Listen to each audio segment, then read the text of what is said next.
Ang salitang benignant pala ay hango sa Latin word na benignant or benignos. Ito ay nanguhulugan na generous or kindness. Dahil noong unang panahon, sa panahon ng Kastila sa Pilipinas, ang mga Visayan people, mga Bisaya, ay mahilig magluto ng benignant. Ito ay dahil walang meat or it has a meatless ingredients. So, napaka-fit talaga lutuin during Holy Week.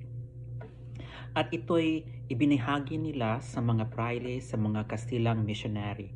Nang natanggap nila ito, ang unang words na or word na sinabi ng mga praile ay benignant or benignos.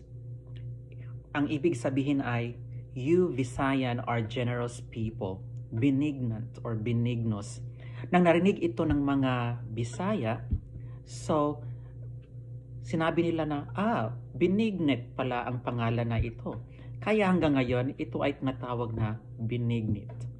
From a Latin word, benignant or benignos. Meaning in English, generosity, generous or kindness.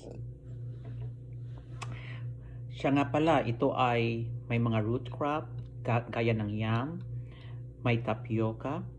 Then to make it more sticky, linagyan ito ng coconut milk at saka sticky rice. Then meron din itong plantain at a little of sugar. It tastes really good. Ako pala nagpapasalamat sa sponsor ng aking benignant. Galing pa ito sa Ephrata, Lancaster, Pennsylvania.